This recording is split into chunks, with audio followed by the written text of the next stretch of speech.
નહીં લાવી શકું એટલે અમને તો કોઈ સિરિયસ મેટર લાગે છે જે હોય તે. હાશ, અમારા દેરાણી હવે આ ઘરમાં નહીં આવે એનો અમને આનંદ છે, પણ કારણ જાણ્યા વગર અમને પણ ચેન નહીં પડે.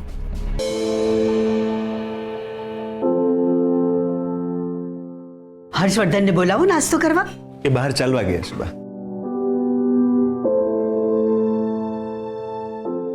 બેબી, તમે હર્ષવર્ધન સાથે વાત કરી? હા મોટી બેન, શું કહ્યું એમ? હર્ષ અને કેસર વચ્ચે કંઈ ઝઘડો થયો છે એટલે કેસરને લેવા જવાની ના પાડે છે. બેબી, અમે નથી ઈચ્છતા કે કેસર બહુ વધારે પડતું પિયરમાં રહે. તમે તો વિક્રમસિંહને ઓળખો છો. કેસર વહુ જો ત્યાં વધારે પડતા રહેશે તો વિક્રમસિંહ એમનો ઉપયોગ કરી અને આપણા જ પરિવાર ઉપર મુસીબત ઊભી કરશે.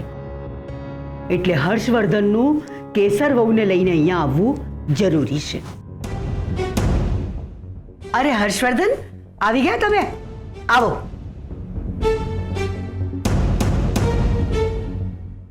ચાલ, ચા નાસ્તો કરી લો. બા, મને ભૂખ નથી. જ્યારે ભૂખ ના હોય ને ત્યારે વધારે ખાવું જરૂરી છે. બેસો બેસો.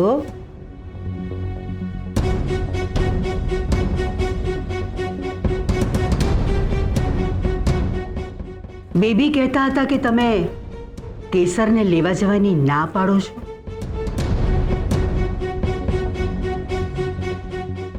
કઈ ઝઘડો થયો છે તમારા બંનેની વચ્ચે? જુઓ હર્ષવર્ધન, તમારા બંને વચ્ચે જે કંઈ પણ ઝઘડો થયો હોય જલ્દીથી સોર્ટ આઉટ કરી દેશો, કારણ કે અમે નથી ઈચ્છતા કે કેસર વહુ ત્યાં રહે અને વિક્રમસિંહ એમની પાસે ઊંધા જતા કામ કરાવી અને આપણા ઘર ઉપર વધારે મુસીબત ઊભી કરે. બા, અમે તમારી વાત સાથે સહેમત છીએ. હર્ષવર્ધનભાઈ, ખોટી જીત છોડી દો અને અમારા ડિયર દેરાણીને લઈ આવો.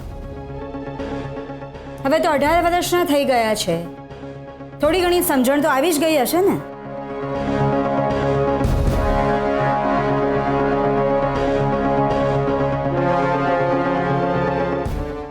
બા, હું કેસરને લેવા નહીં જઈ શકું.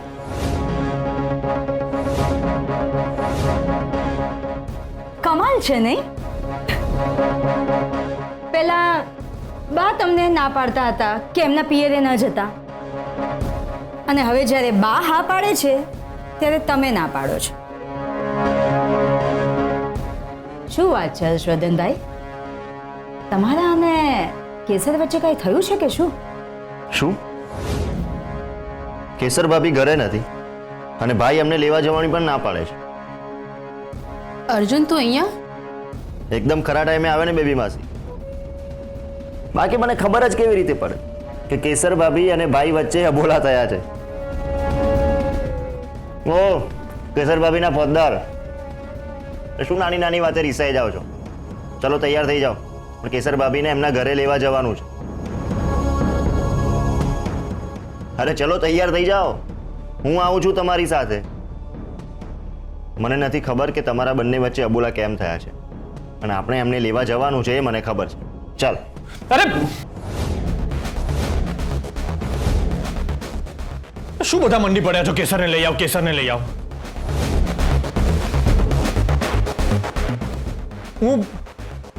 હું નહીં લાવી શકું કેસરને.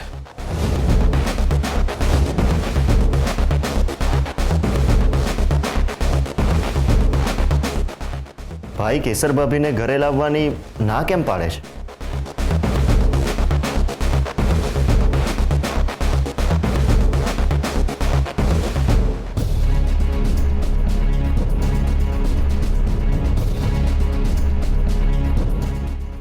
નહીં લાવી શકું એટલે અમને તો કોઈ સિરિયસ મેટર લાગે છે જે હોય તે. હાશ, અમારા દેરાણી હવે આ ઘરમાં નહીં આવે એનો અમને આનંદ છે, પણ કારણ જાણ્યા વગર અમને પણ ચેન નહીં પડે.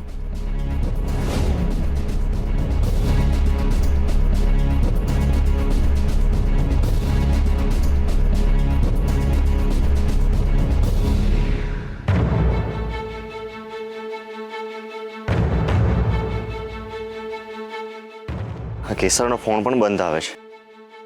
લાગે છે કંઈક મોટી વાત થઈ છે. ભાઈનો ચહેરો પણ ઉતરી ગયેલો હતો.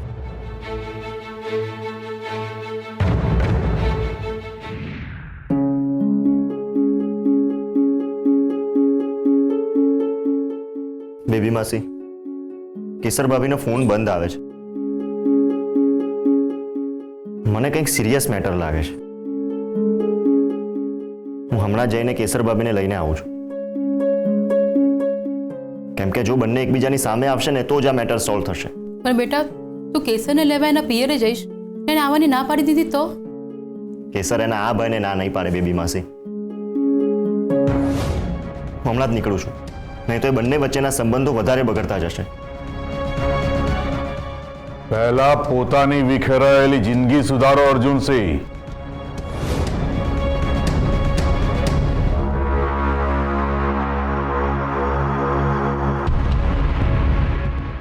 પછી બીજાની જિંદગી સુધારવાના પ્રયત્ન કરજો. અને વિક્રમસિંહના કારણે અમારે બધાએ જેલમાં જવું પડ્યું હતું. એટલે વિક્રમસિંહના ઘરે કોઈ પગ નહીં મૂકે. પણ મારે વિક્રમસિંહ સાથે કોઈ લેવા દેવા નથી. હું ભાઈની જિંદગીને લેવા જાઉં છું. અમારો નિર્ણય અફર છે. વિક્રમસિંહને ત્યાં કોઈ પગ નહીં મૂકે. કોઈ એટલે કોઈ નહીં. અને તમે છો કોણ અમારા ઘર પરિવારના મામલામાં માથું મારવા વાળા? મહેમાનની જેમ આવો છો તો મહેમાનની જેમ રહો. મારા ઘર પરિવારના મામલામાં દખલગીરી ના કરો. મોટાભાઈ, સગાભાઈની જિંદગીની તકલીફ દૂર કરવી ને અને દખલગીરી નહીં પણ પ્રેમ કહેવાય. ભલે હું અહીંયા રહેતો ના હોઉં, પણ હું મારા ભાઈની જિંદગી માટે કંઈ પણ કરી શકું છું. હું જઈશ અને કેસર ભાભીને અહીંયા લઈને આવીશ અને મને કોઈ રોકી નહીં શકે.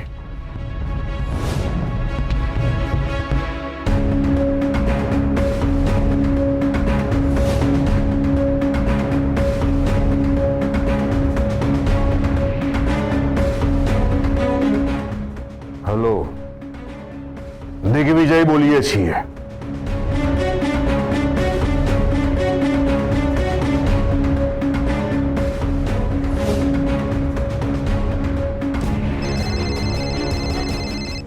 હા મીનાક્ષી, બોલ. શું આપણા ઢાબા પર ગુંડા ફરી વળ્યા? અરે હું હમણાં ત્યાં પહોંચું છું. અત્યાર સુધી તો બધું બરાબર ચાલતું હતું. અચાનક મારા ઢાબા પર ગુંડા ક્યાંથી ફરી વળ્યા?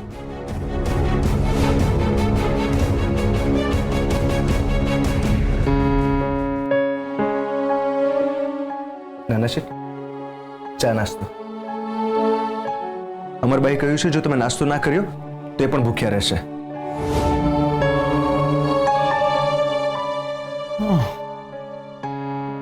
સારું, મૂકી દે. પ્રમોદ, જી, હાથમાં શું થયું? રસોડામાં કામ કરતો હતો ને તો ગરમ દાળ હાથ પર ઢોળાઈ ગઈ. દવા લગાડવાનો પણ સમય ના મળ્યો. જો નાના શેઠાણી અહીંયા હોત ને તો વઢીને પહેલા મારા હાથ પર મલમ લગાડ્યો હોત અને પછી રસોઈ પણ કરવા લાગ્યા હોત. એમના માટે ઘરનો નોકર હોય કે ચાકર, બધા એક સરખા જ છે. એમણે કદી ભેદભાવ નથી કર્યો. નાના શેઠાણી જ્યારે રસોડામાં આવે ને ત્યારે એકદમ મારા સગા મોટા બેન કામ કરતા હોય ને એવા પ્રેમથી અને હકથી કામ કર્યું છે. કઈ દાજ્ય કર્યા હોય ને તો પહેલા વઢે અને પછી પ્રેમથી મલમ પણ લગાડી આપે. હું જો. પ્રમોદ, માફ કરજો નાના શેઠ, આ થોડી બળતરા થતી હતી ને એટલે ભૂલથી બોલાઈ ગયું. મલમ ક્યાં છે? નાના શેઠ, મલમ તો નાના શેઠની પાસે જ હોય છે ને.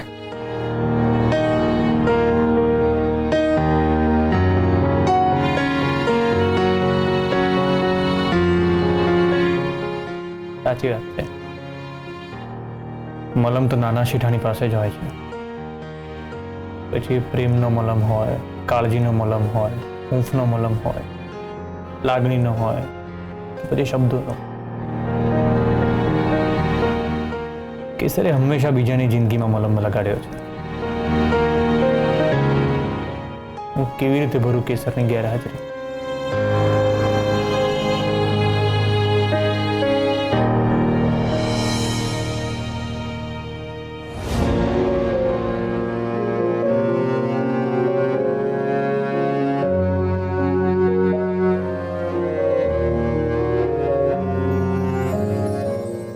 કેસર, બહુ ભયાનક સપનું જોયું મેં કે કેસર મારાથી દૂર ને દૂર જઈ રહી છે.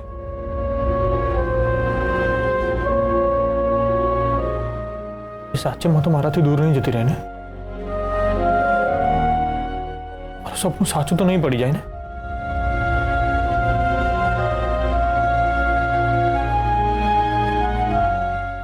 કેસર, તું કેમ આટલી દૂર છે મારાથી? તું મારી પાસે નથી એ યાદ કરીને ધ્રાસકો પડે છે મને. ખાલીપો લાગે છે મનમાં.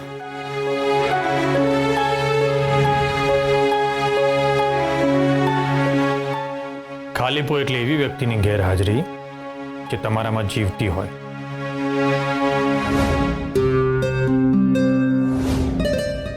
કેસર તારી અંદર જીવે છે હર્ષ. તારી ભીતર ધબકે છે. તું આંખો ખોલે છે ત્યારે તારી સામે હોય છે કેસર. તું આંખો બંધ કરે છે ત્યારે તારી સામે હોય છે કેસર. તારા રોમ રોમમાં કેસર, કેસર, કેસર. અને જે સતત તમારી સાથે હોય એ ક્યાંથી તમારી જિંદગીમાં ગેરહાજર હોય હર્ષ? પૂછ તારા મનને, શું કેસર ખરેખર તારાથી અલગી થઈ છે ખરી?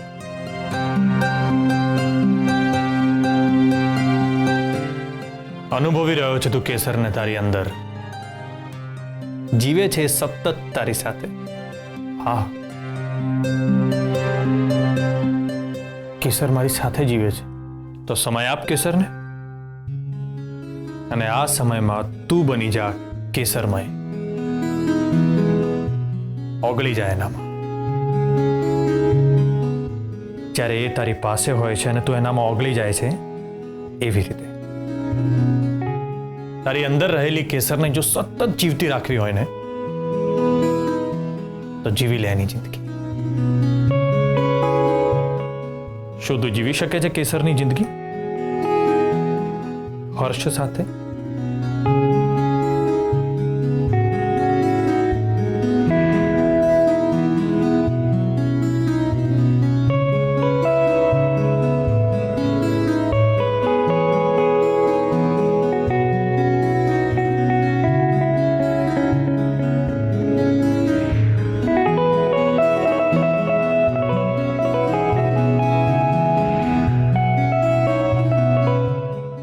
જ્યાં સુધી કેસરની નારાજગી દૂર નથી થતી, જ્યાં સુધી આ ઘરમાં પાછી નથી આવતી, ત્યાં સુધી હું કેસરની જિંદગી જીવીશ.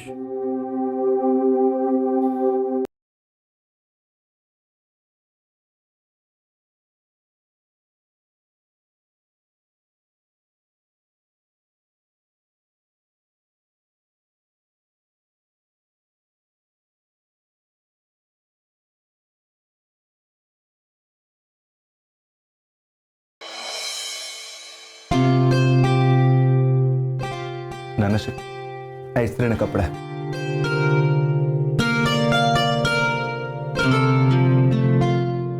પ્રમોદ, જી, દવા મળી ગઈ.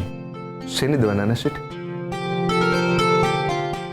મારા પ્રશ્નોની દવા અને તારી બળતરાનો મલમ. બેસ.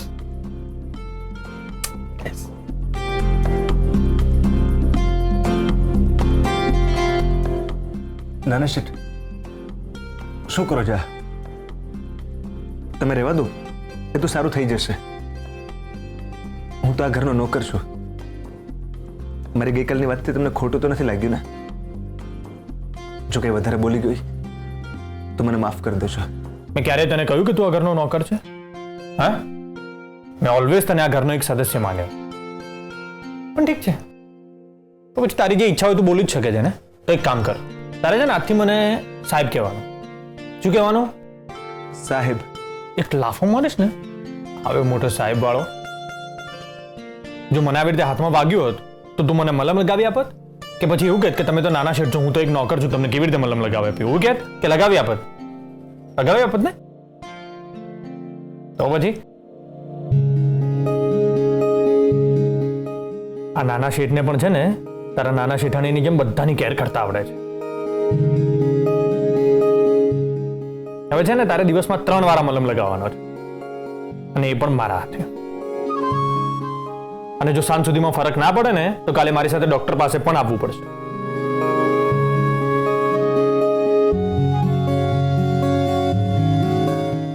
શું થયું પ્રમોદ? નાના શેઠાણી એ હોય ને એવું લાગ્યું. પ્રમોદ, એ જ તો હું ઈચ્છું છું કે કેસર મારી અંદર અને આ ઘરના લોકોની અંદર જીવંત રહે. ચલ જા હવે કામે લાગ. જી નાના શેઠાણી. નાના શેઠ. જા હવે.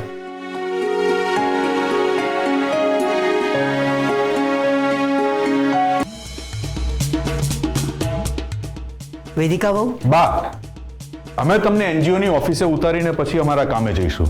અમે ડ્રાઈવરને કહીએ છીએ કે ગાડી કાઢે, તમે આવો. ઠીક છે. વેદિકા બહુ અમે જઈએ છીએ. બહારની કોઈ પણ વ્યક્તિ ઘરમાં ના આવવી જોઈએ. બા, અમારા દેરાણી ઘરે આવે તો એને આવવા દેવાના કે નહીં? હા, આવવા દેવાના. નહીતર તમારે ઘરની બહાર જવું પડશે. સમજ્યા?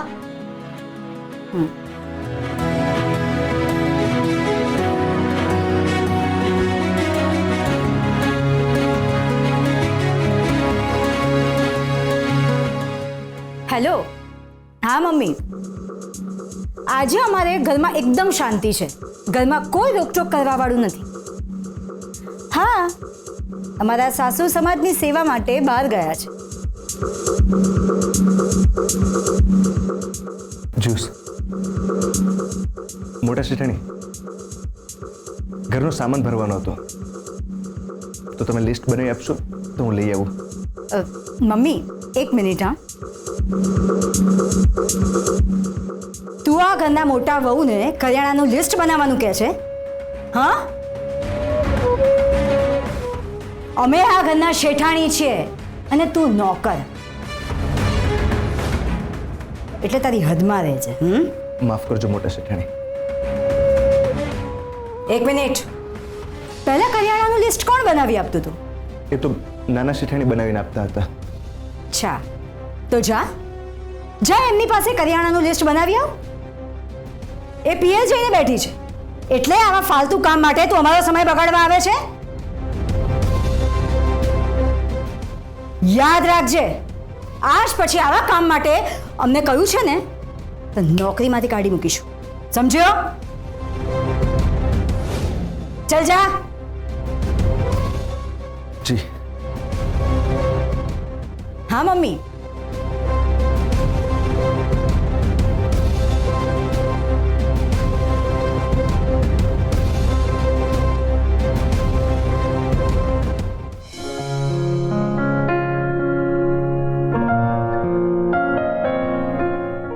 પ્રમોદ,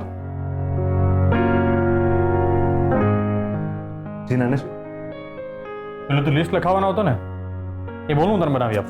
સામાનનું લિસ્ટ તમે લખાવશો? પ્રમોદ, હું મલમ શોધી શકું, મલમ લગાવી શકું તો લિસ્ટ કેમ ના બનાવી શકું? અરે તારા નાના શેઠાણી જો લિસ્ટ બનાવી શકતા હોય તો હું તો બનાવી શકું ને. ના ના, એવું નથી, પણ અમરબાને ખબર પડી તો?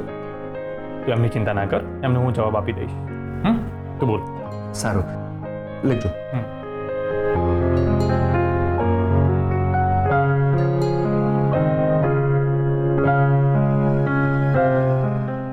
હા, બસ એટલું જ. અને હા નાના શેઠ, 5 કિલો ચોખા ને દાળ અલગથી લખજો. કેમ અલગથી?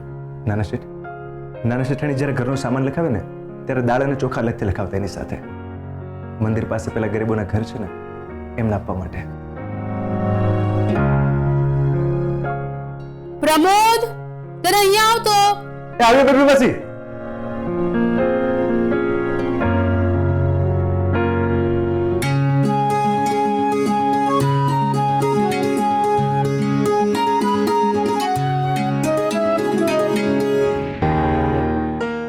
હા બેબી માસી.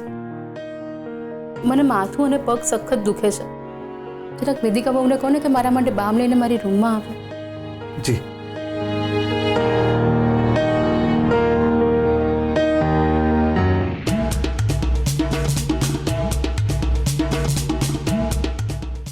મોટા શેઠાણી, બેબી માસીને માથું અને પગ દુખી રહ્યો છે તો તમે બામની બોટલ લઈને બોલાવી રહ્યા છે એમના રૂમમાં.